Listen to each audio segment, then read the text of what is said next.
It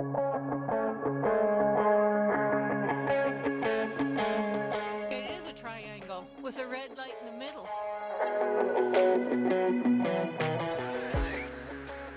It's rotating.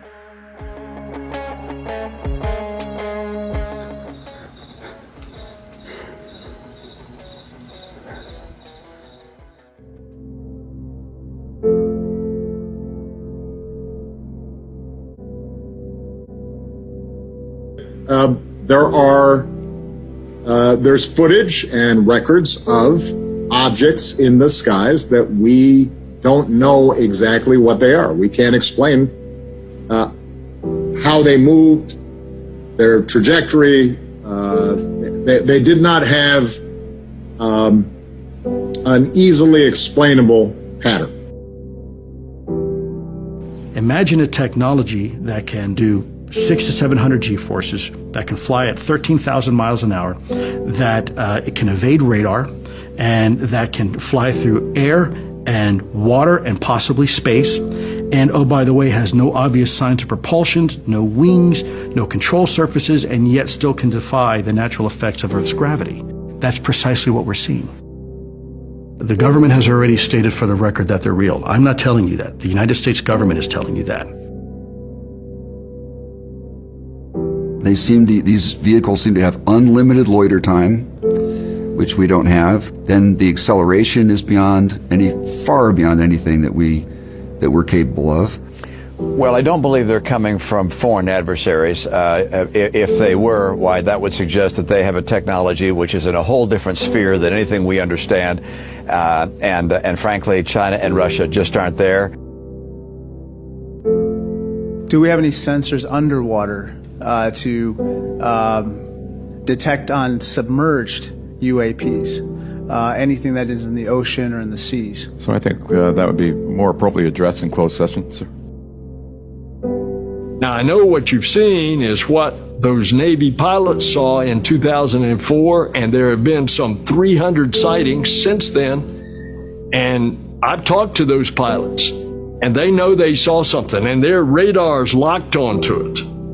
And then all of a sudden it was here on the surface, and then it's there.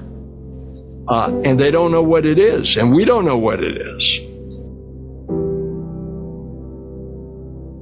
Lieutenant Graves told us pilots training off the Atlantic coast see things like that all the time. Every day. Every day for at least a couple of years. Wait a minute, every day for a couple of years? Mm-hmm.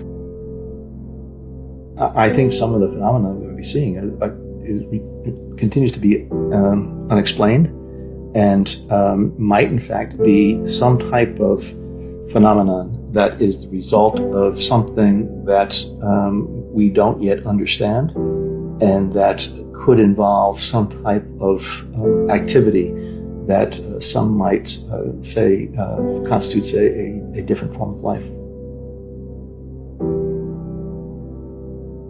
And the main issues that Congress and others have been concerned about are basically safety of flight concerns and counterintelligence issues. But of course, there's always the question of, is there something else that we simply do not understand that might come extraterrestrially? The immediate concern is very twofold. One, this is a technology that we don't completely understand, and it seems to be defying our understanding of physics. And secondly, whoever's operating it, or whoever's behind it, these aerial phenomena, seems to be keenly interested in our military capabilities. You know, there's a tendency for the UAP sightings and developments to occur around military assets, especially, it seems, around our naval assets. The fact that this is in our airspace and it's real, that's when it becomes compelling, and that's when it becomes problematic. The question is, what is it? What are its intentions? What are its capabilities? Who is out there? Who are we? How did we get here? How did we become as we are?